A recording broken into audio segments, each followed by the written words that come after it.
হযরতে তালহা তার একটা বাগান ছিল, যেই বাগানটা মসজিদে নববীর ঠিক সামনে বরাবর অবস্থান ছিল।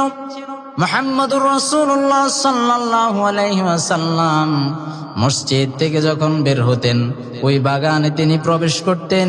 ওই বাগানের মিষ্টি পানিগুলা রাসূল সাল্লাল্লাহু আলাইহি ওয়াসাল্লাম পান করতেন, এবং ওই বাগান রাসূলের এত পছন্দনীয় ছিল, হযরতে তালহা রাদিয়াল্লাহু তাআলা আনহুর খুব পছন্দের বাগান ছিল ওই বাগানটা, যেই বাগানের নাম হইল বাইরুহা।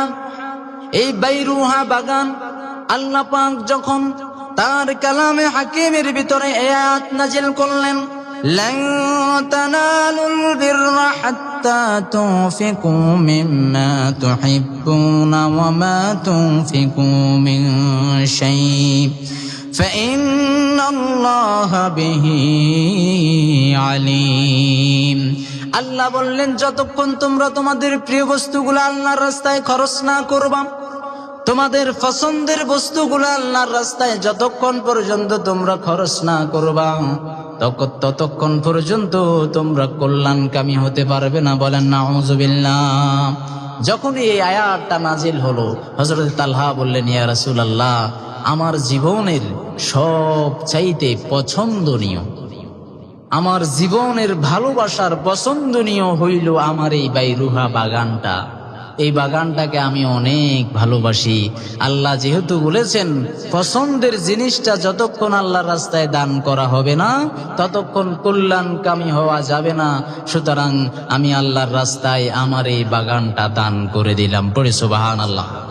রাসূল সাল্লাল্লাহু আলাইহি ওয়াসাল্লাম এত বেশি আনন্দিত হয়ে গেলেন, তিনি বললেন, বাহ বাহ, অত্যন্ত কল্যাণজনক কাজ, অত্যন্ত ভালো কাজ, অত্যন্ত ভালো কাজ, অত্যন্ত কল্যাণজনক কাজ। রাসূল এভাবে কয়েকবার বললেন। তুমি এই বাগানটা আল্লাহর রাস্তায় দিয়ে দিলেন। ও আবু তালহা, আমি তোমাকে বললাম, আমি তোমাকে বলতেছি, তোমার যে সকল আত্মীয় স্বজন আছে, তুমি ওই আত্মীয় স্বজনের মধ্যে তোমার বাইরুহা বাগানটা বিস্তার করে দাও, বিলীন করে দাও, দান করে দাও। পড়ে সুবহানাল্লাহ। তখন তিনি আল্লাহ রাসূলের কথায় তার এত পছন্দের এই বাগানটা তিনি আল্লাহ রাস্তায় দান করে দিলেন। পড়ে সুবহানাল্লাহ। আল্লাহ পাক তাকে কল্যাণকামী করেছেন এবং রাসূল নিজে তার উপরে খুশি হয়ে গেছেন। বলেন, রাসূল সাল্লাল্লাহু আলাইহি ওয়াসাল্লাম যার উপরে খুশি হয়ে যান, তার আর কিছু দরকার আছে নাকি? আমার আল্লাহও তার উপরে খুশি হয়ে যান। পড়ে সুবহানাল্লাহ। সুতরাং দান করলে কমে না, দান করলে আল্লাহ বাড়াইয়া দেন। দান করলে আল্লাহ কি করেন?